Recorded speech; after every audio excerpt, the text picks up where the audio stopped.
Just before dawn, a Russian vessel quietly entered waters that were thought to be safe. But within minutes, the sky erupted in flames. A lightning-fast strike from a Ukrainian UAV changed the entire situation. What happened next shocked the world. Before we dive into every heart-pounding second of this operation, don't forget to subscribe to the channel so you never miss a single battlefield moment revealed from a perspective only drones can deliver.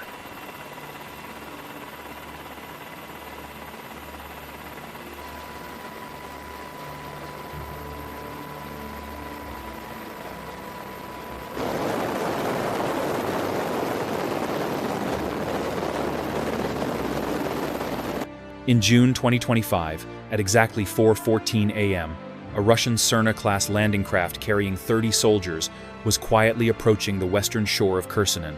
What they didn't know was that for the past 27 minutes, their every move had been locked in the crosshairs of a silent killer, a Turkish-made unmanned aerial vehicle hovering like a ghost at 18,000 feet. And within just the next 90 seconds, what seemed like a routine mission suddenly turned into one of the defining moments of the entire war.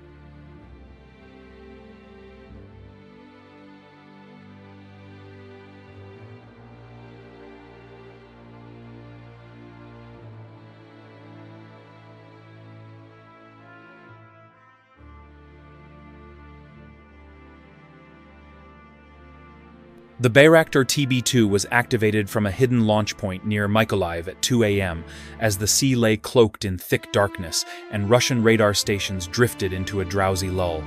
But this wasn't just some ordinary civilian drone. The TB2 is Turkey's cold-blooded answer to America's Predator, a surveillance and strike platform capable of hovering in the sky for 27 straight hours, without blinking, without missing. In the very moment when humans were most lost in sleep, war was far more awake than they were.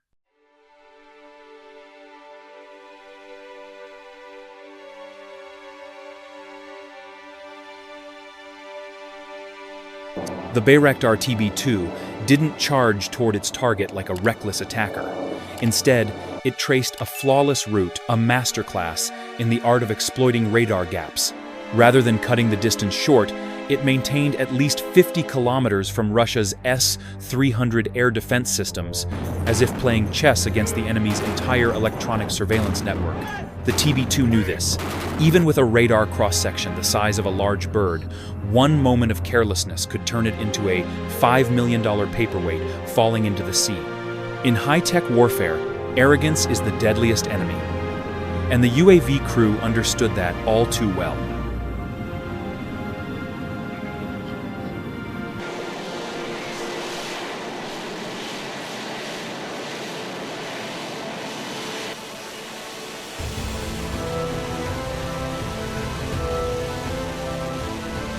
This wasn't a show.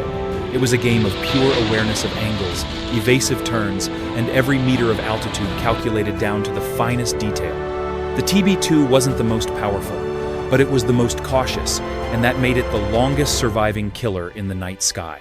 In silence, it crept toward the ambush point, waiting for the perfect moment, while the target remained completely unaware it was being hunted.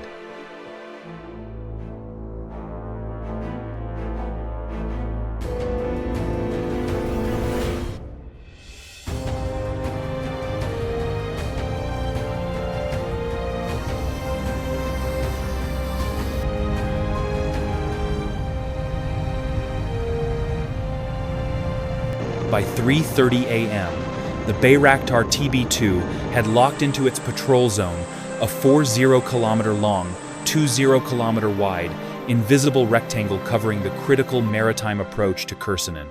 At 18,000 feet, it wasn't alone. It carried a demon's eye, the Westcam MX-15D, the crown jewel of Canadian optics. This wasn't just a camera. It was a multi-spectral electro-optical system capable of reading a license plate from 20 kilometers away, turning the cold darkness of night into a canvas where every heat source glowed like a flashlight in a coal mine. From that high vantage point, no movement beneath the waves could escape its cold, calculating gaze.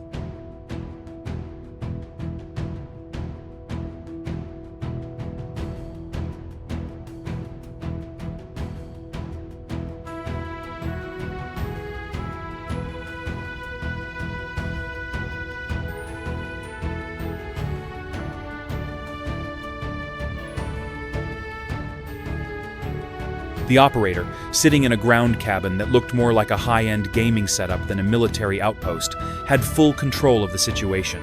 The TB2 flew on autopilot, switching between optical and infrared imaging every few minutes to make sure not a single signal slipped through. This is the reality of drone warfare: 99% mind-numbing patience, 1% pure adrenaline. But tonight, that ratio was about to flip on its head.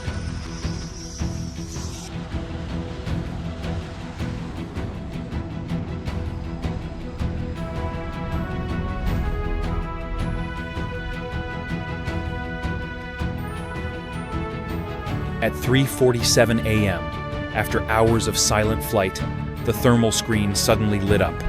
A heat signature was moving at roughly 30 knots, leaving behind a glowing white trail of warm water like a headlight slicing through the cold Black Sea. The operator zoomed in. It was no longer just a faint blur. It was a Cerna-class landing craft, Project 117702, 6 meters long, purpose-built for rapid assault landings. But what made the operator's heart beat faster wasn't just the sighting of the first Cerna. It wasn't alone. The TB2's sensors quickly picked up 2 more vessels trailing about 5 kilometers behind, moving in a deliberate formation.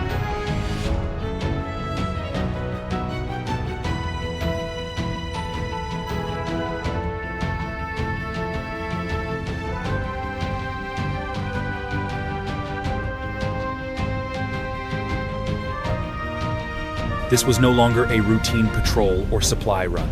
This was a convoy, a combat formation. The TB, the 2nd of March, ked each target and began recording, every pixel potentially serving as strategic evidence later on. Through the infrared lens, bright streaks appeared on the deck human body heat.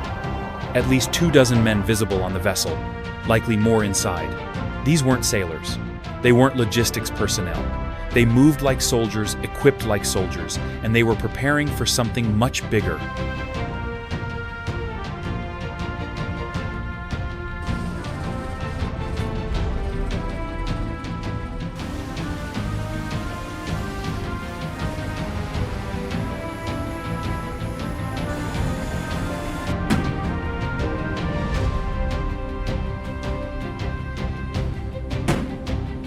By 4:10 a.m., the tactical picture was clear as daylight. The formation of 3 Russian vessels was heading straight for a stretch of coastline, 8 kilometers west of Kherson, the exact area where Ukrainian forces had reported unusual activity the week before. There was no longer any doubt. This was a carefully planned amphibious landing. The UAV operator immediately reached for the secure phone. The call was brief. At 4:15 a.m., after 27 minutes of patient surveillance from the sky, 3 words came through the headset: cleared to engage. That was the end of all hesitation and the beginning of a devastating strike.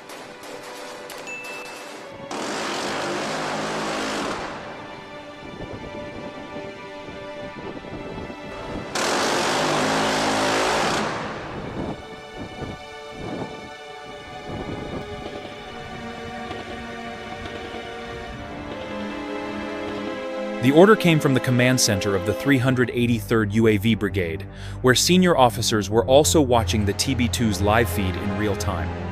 This wasn't a casual decision. Each MAM-L missile costs $70,000, and the TB2 can carry only 4. More importantly, launching here would reveal that Ukraine had extended its UAV operational reach deep into the south, something that could compromise multiple future missions. But the price of silence was far too high. This strike right now was the only chance to shatter Russia's plan before it unfolded.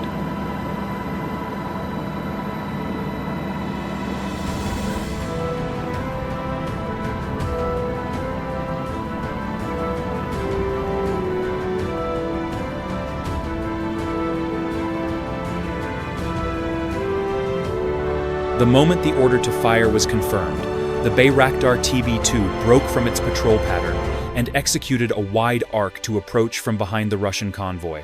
Predictable targets are dead targets. The straighter the path, the easier the kill. The operator locked onto the lead vessel. A strike on the first link in the chain always triggers the most chaos. The TB2's automated system was programmed to attack along the target's axis of movement, minimizing the missile's need for mid-flight correction.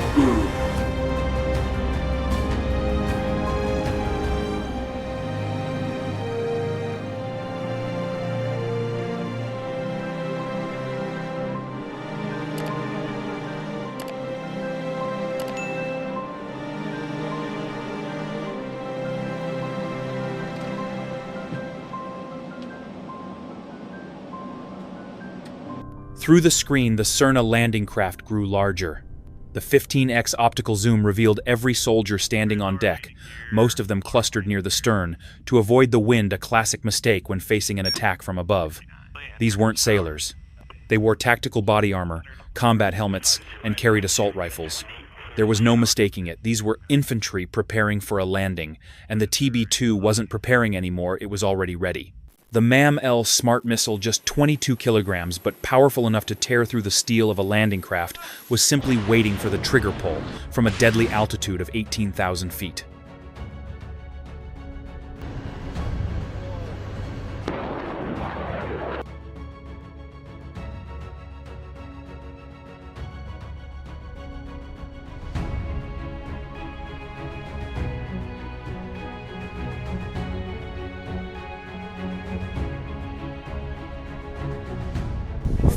.30. The Cerna craft was 15 kilometers from shore, holding a steady speed of 30 knots, heading 330 degrees. A perfect target, predictable, and in the world of UAVs, predictable means dead.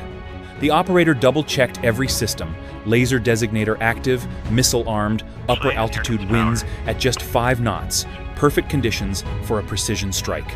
But then suddenly an alert flashed red on the screen. Laser malfunction. Recalibrate. His heart skipped a beat. A glitch now was unthinkable. The Russian vessel was just 7 kilometers from shore and slowing down, gearing up.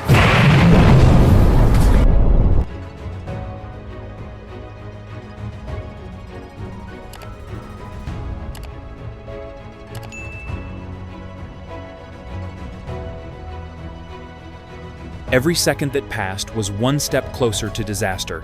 The operator quickly powered the laser system off and on again, hoping that the classic tech fix, like rebooting a phone or laptop, would save the mission. 10 seconds crawled by. Then, a green message appeared. Laser operational. He immediately reset the target lock. But as he looked closely through the thermal image, something felt off. The deck was too crowded. The crates strapped along both sides didn't look like standard military gear. Something was being conked.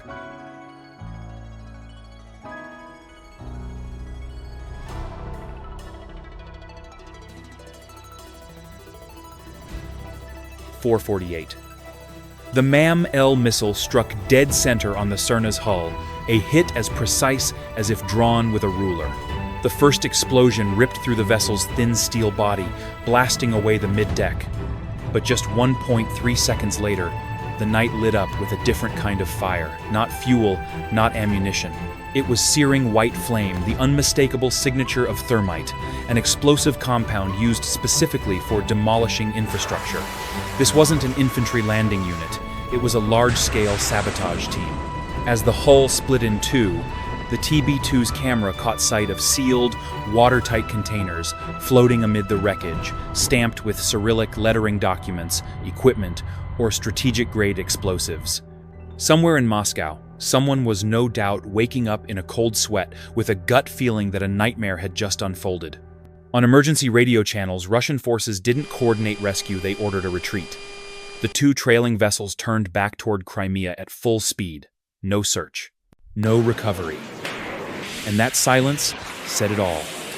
This operation was never supposed to exist. But now, Ukraine held the entire truth, captured in exactly 90 seconds of fire, steel, and an all-seeing eye in the sky.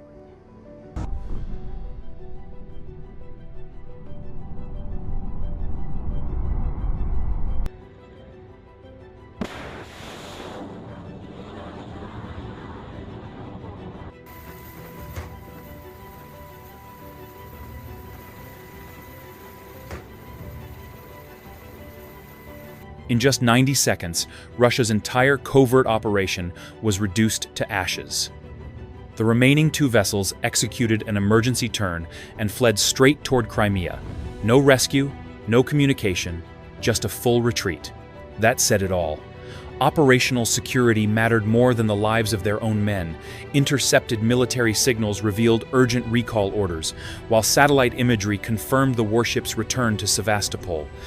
Within a week, all Russian special operations activity in the western Black Sea vanished without a trace. One single strike, and an entire months-long plan collapsed before it even had a name.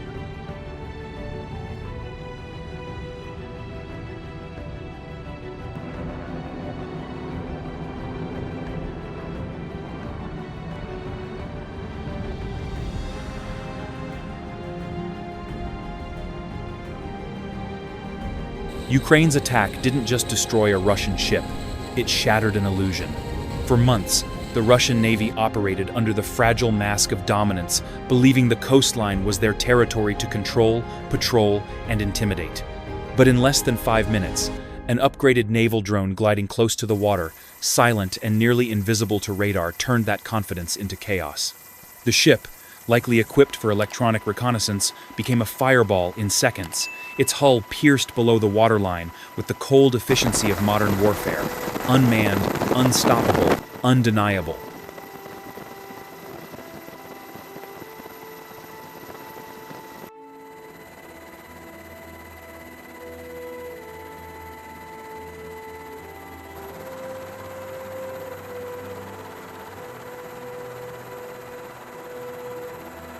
But what's the real impact?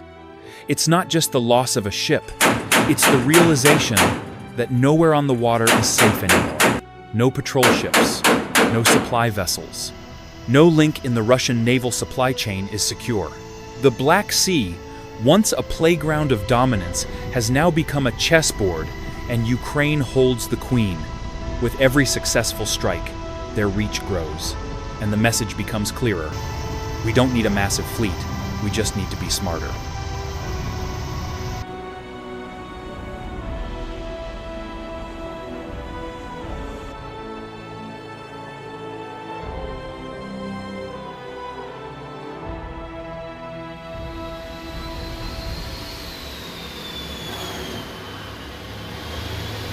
And let's be honest, the damage wasn't caused by billion-dollar cruisers, but by $20,000 sea drones, assembled in workshops smaller than shipping containers, equipped with satellite guidance technology, and capable of exploding with centimeter-level precision.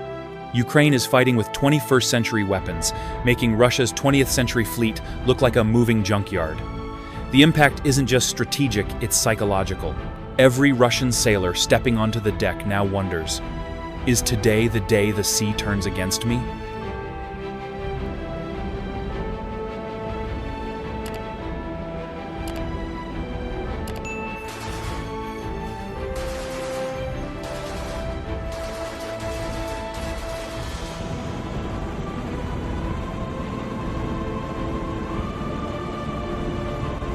So what happened after the attack? Panic. A scramble to change routes, reinforce ports, and recalibrate defense systems. But you can't adjust to what you can't predict.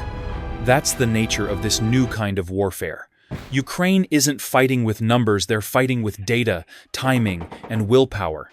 And the last thing that Russian ship heard wasn't alarms blaring or orders shouted, it was silence, followed by an explosion louder than any command an admiral ever gave.